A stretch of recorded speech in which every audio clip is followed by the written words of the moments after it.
Irmãos, que a graça e a paz do nosso Senhor e Salvador Jesus Cristo esteja com todos. Nós vamos abrir a palavra do Senhor. Nós estamos em alguns textos e com um tema maior, encontrando Deus em lugares difíceis. Eu quero convidá-los a abrir no livro de 1 Reis, no primeiro livro dos Reis. Nós vamos abrir no capítulo 19. Vou ler do verso 9 até o 18. Ali entrou numa caverna onde passou a noite, e eis que lhe veio a palavra do Senhor e lhe disse: Que fazes aqui, Elias? Ele respondeu: Tenho sido zeloso pelo Senhor, Deus dos exércitos, porque os filhos de Israel deixaram a tua aliança, derribaram os teus altares e mataram os teus profetas à espada, e eu fiquei só, e procuram tirar minha vida. Disse-lhe Deus: Sai e põe-te neste monte perante o Senhor. Eis que passava o Senhor, e um grande e forte vento fendia os montes, despedaçava as penhas diante do Senhor. Porém o Senhor não estava no vento. Depois do vento um terremoto, mas o Senhor não estava no terremoto. Depois do terremoto um fogo, mas o Senhor não estava no fogo. E depois do fogo um cicio tranquilo e suave. Ouvindo Elias, envolveu o rosto no seu manto e, saindo, pôs-se à entrada da caverna. Eis que lhe veio uma voz e lhe disse: Que fazes aqui, Elias?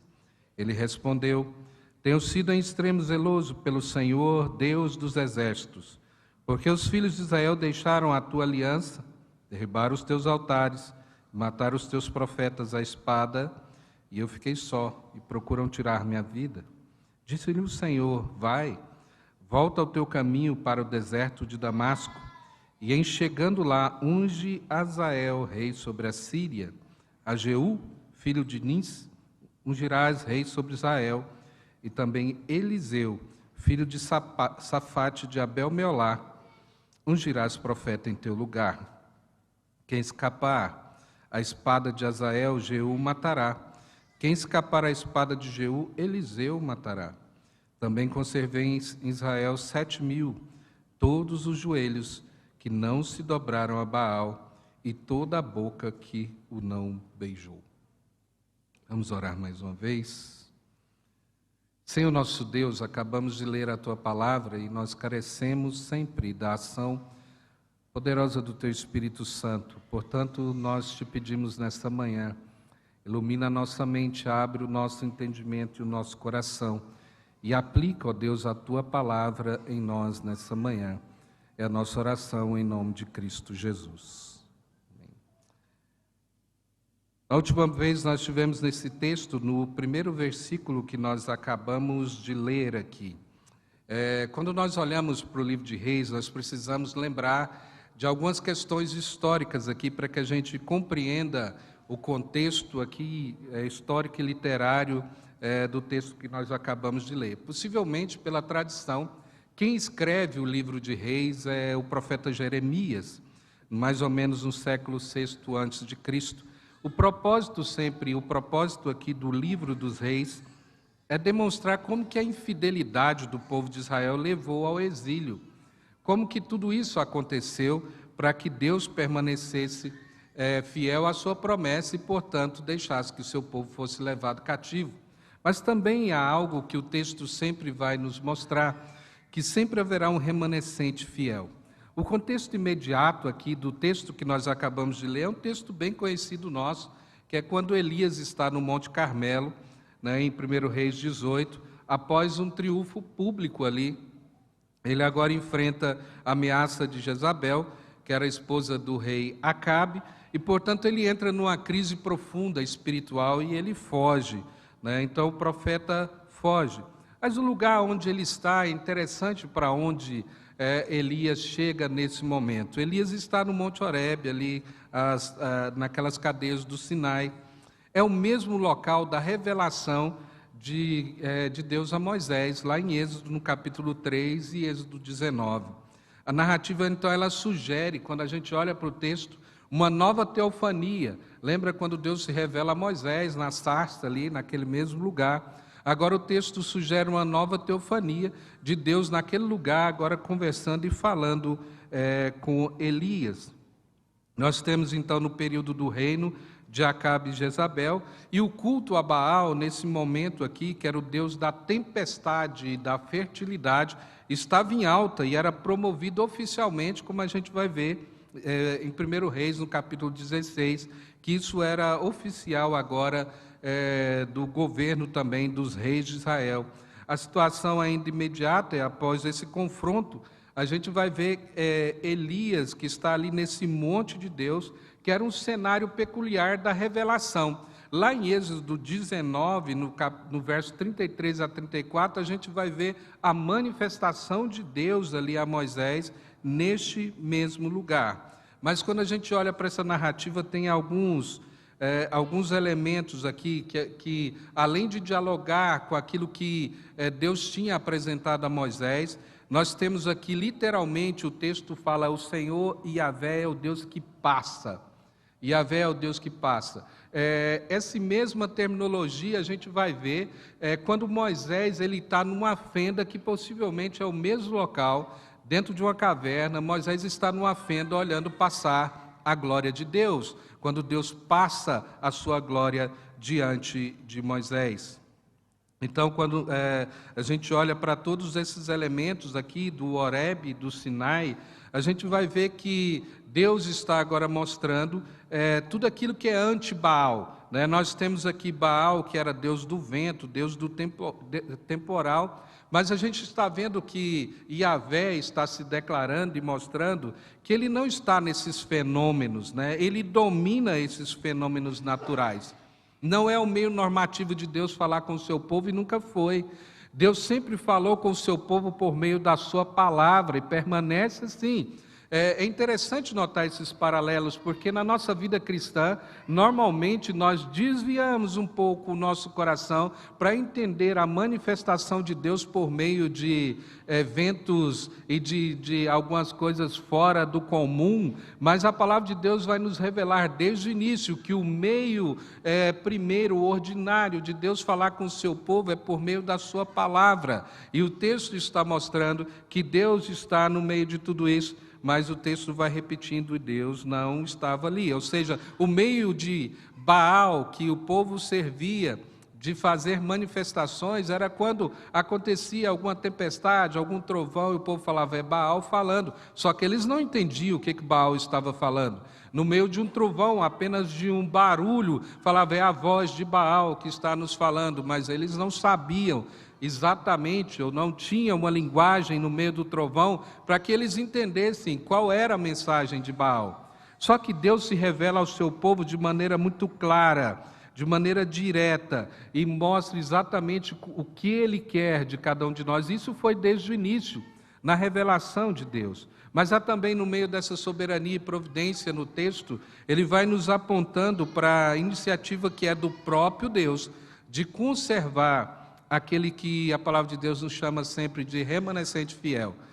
Elias está ali diante do Senhor no alto comiseração, dizendo, só eu fiquei, e Deus falou, não, quem mantém sou eu, quem mantém sou eu.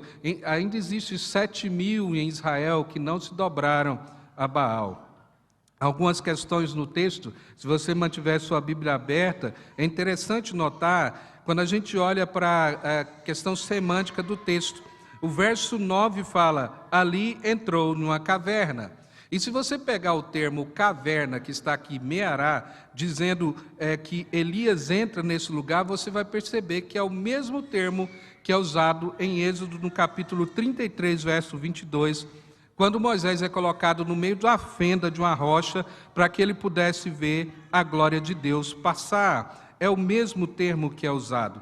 Também no verso de número 10, você vai ver um outro termo que ele usa, e o texto traduz como zeloso, Caná, descreve zelo ardente de Elias, que revela a sua visão distorcida de isolamento. Ele está a visão dele é distorcida. Ele diz, eu fiquei só, E aí ele usa uma palavra bem contundente, se referindo ao resto do povo. Ele usa o termo azab, que é traduzido sempre por uma apostasia, deixar, abandonar. Portanto, Elias fala, só eu estou junto do Senhor. O restante desse povo se apostatou completamente, ou te deixou, abandonou completamente. Portanto, Elias está acusando o povo de Senhor de ser agora um povo apóstata, contrastando com o zelo dele próprio, né, aquilo que ele estava vivendo ali.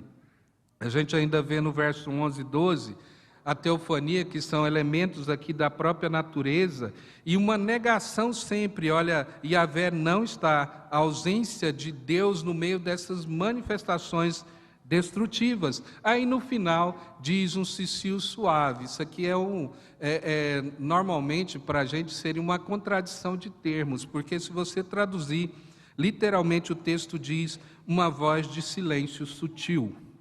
Uma voz de silêncio sutil. É a forma onde Deus se manifesta ali a Elias. Elias envolve no manto, que era também um símbolo profético ali, quando a gente vê no verso de número 13. Logo a seguir, Deus começa a dar uma comissão tripla para Elias. E aí ele diz, olha, vai a Hazael, rei da Síria, e agora ele está indicando um instrumento de juízo externo, né, que seria Hazael. Ele coloca agora um instrumento de juízo interno, que era Jeú, e também Eliseu, que era um profeta sucessor dele, como instrumento de continuidade. Portanto, a gente vai perceber agora, nessa sequência, que a obra de Deus não depende de um homem. A missão, ela sempre continua, mesmo que o mensageiro se desgaste, né? Deus não chega para Elias ou tenta falar algumas palavras para que apenas o ânimo dele, falar, olha, eu dependo de você, olha, não sei como eu vou fazer minha obra sem você. Não, Deus chega para Elias e começa a comissioná-lo para fazer aquilo que era a sua vontade. A estrutura também é interessante, porque a estrutura do texto é uma estrutura comum da escrita hebraica, né, que a gente chama normalmente sanduíche. Ele vai repetindo, os irmãos observam que ele repete a mesma coisa no primeiro bloco, ele repete no segundo bloco, falando agora para Deus. Mas diante disso eu quero tirar algumas lições para nós nessa manhã, falando a respeito desse Deus que se manifesta também ao seu povo, e a gente vai perceber agora algumas coisas que se aplicam à nossa vida, da maneira como Deus nos trata, e como Deus age também conosco aqui, em meio às nossas lutas, às nossas ansiedades. Às vezes a gente usa isso como metáfora, né? No meio de provações, fala, eu estou num terremoto de ansiedade, ou fogos de decepção, né? Alguma coisa assim, e nós usamos, às vezes, metáforas para indicar o que nós estamos passando. Mas há uma primeira lição que nós aprendemos no texto e precisamos aplicar na nossa vida aqui. É que a realidade do desânimo espiritual, quando o coração se alimenta de meias verdades.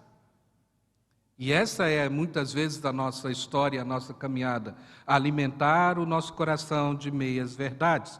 Do verso 9 até o 14, você vai perceber que Elias está aqui não apenas cansado, Elias está confuso, completamente confuso em meio a toda aquela situação. Ele prega a si mesmo, mas ele prega um evangelho incompleto. Ele prega algo incompleto. Aquilo que a palavra de Deus sempre nos mostra, nos salmistas também, que nós devemos pregar o evangelho para nós todos os dias, mas é o evangelho completo, não o incompleto. Perceba que Elias, ele diz, sou o único que restou, ninguém me entende, Senhor, não faz sentido nada disso aqui. Essa é uma meia verdade. Uma justiça própria que de Elias, autocomiseração e falsa importância, e aquilo que normalmente a gente chama, que alimenta, eu posso ser anacrônica aqui usando o termo, né, depressão espiritual, mas é aquilo que alimenta exatamente isso. Quando nós nos afastamos de Deus, ou quando muitas vezes nós não sentimos nem vontade de adorar a Deus no meio dessa depressão espiritual, perceba que normalmente você está pregando a metade do evangelho para você mesmo. somente parte desse Evangelho, e a palavra de Deus nos mostra que nós precisamos lembrar do Evangelho todos os dias, e ele completo, aquilo que Cristo fez por nós, aquilo que Deus fez desde o início, e isso se cumpriu em Cristo Jesus. Isso não pode se afastar da nossa mente, do nosso coração jamais. Caso contrário, nós corremos o mesmo risco de nos afastarmos de Deus e começarmos a entrar na autocomiseração e dizer: só eu sou crente ali, só eu sou crente naquela igreja, só eu que leio a Bíblia, é só eu que oro ainda ali. E normalmente nós temos essa tendência de autocomiseração. É interessante a história de Martinho Lutero lutando contra uma depressão espiritual. Ele estava preso ali no castelo, fugindo, né? E ele diz que nesses momentos onde essa tristeza profunda se abatia contra ele, ele começava a pensar de maneira confusa. Ele começou a falar para ele mesmo, ele diz que gritava para as paredes: eu sou batizado, eu sou remido em Cristo Jesus, para que ele mesmo pudesse escutar e lembrasse daquilo que é a verdade completa do Evangelho. Portanto, pregar para si mesmo é algo que nós precisamos compreender, porque na maioria das vezes as nossas depressões espirituais, elas vêm porque nós estamos acreditando somente na metade, ou meia verdade. Meia verdade não é meia verdade, na verdade é uma mentira. E o inimigo, ele quer exatamente isso das nossas vidas. Será que Deus te ama mesmo? Será que Ele está olhando mesmo para você?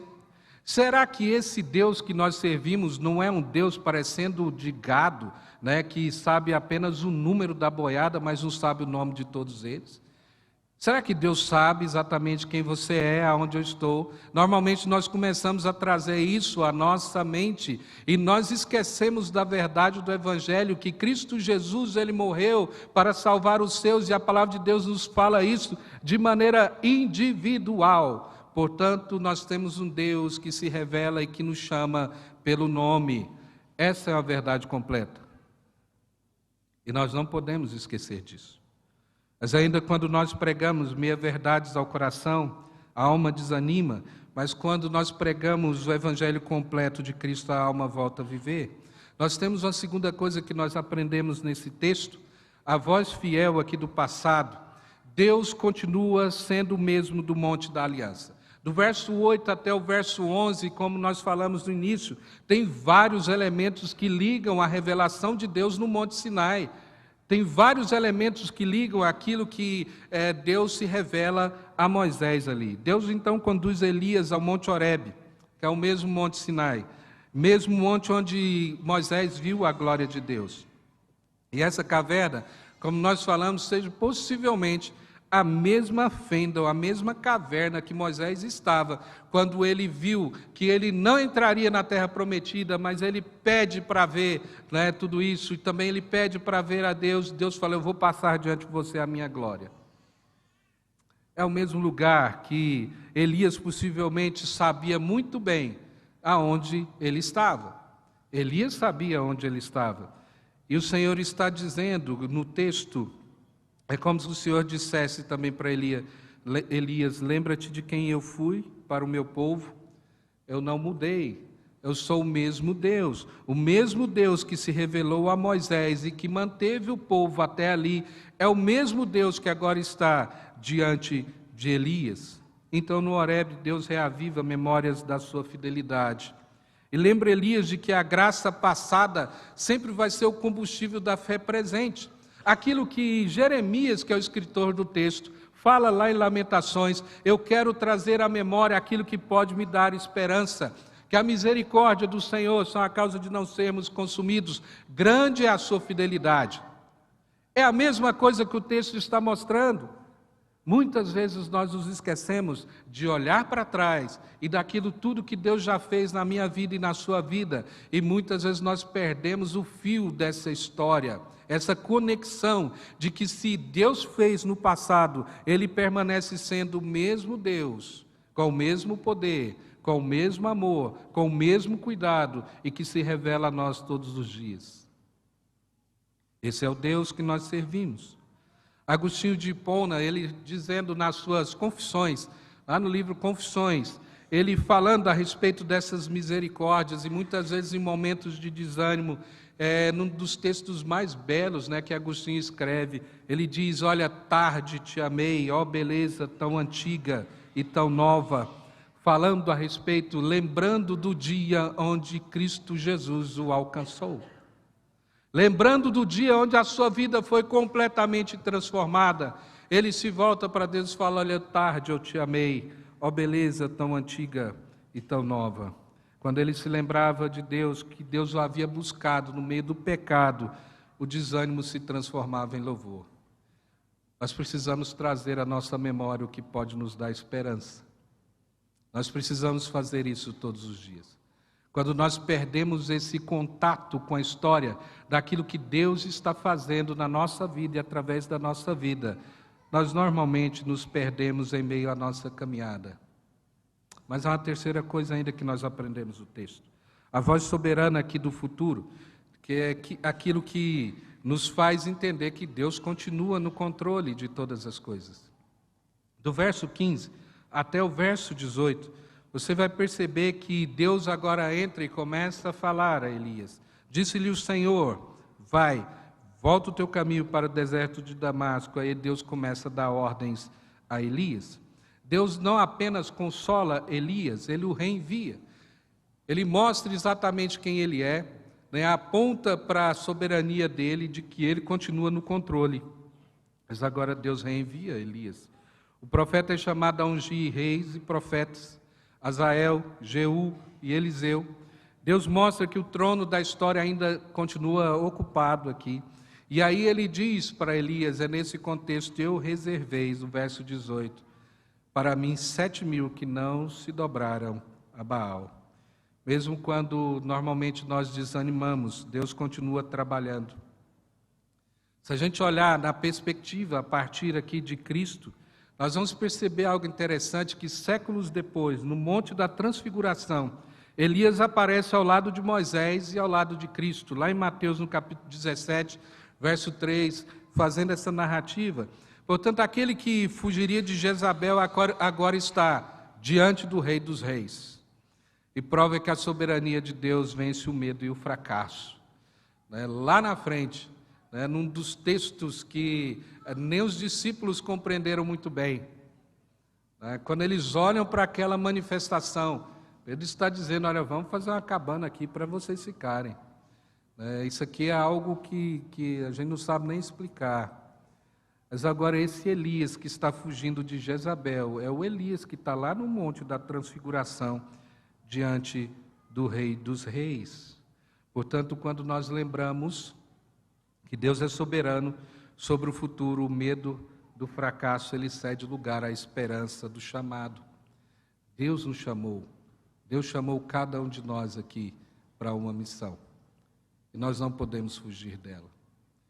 Em quarto lugar e último, a voz mansa do presente, ou seja, Cristo é a voz que restaura a alma. Do verso 11 a 13, na manifestação, diz o texto que depois do vento veio o terremoto, depois o fogo e depois um cicio tranquilo e suave e uma voz mansa. Deus não destrói Elias, Ele o chama. Ele o chama.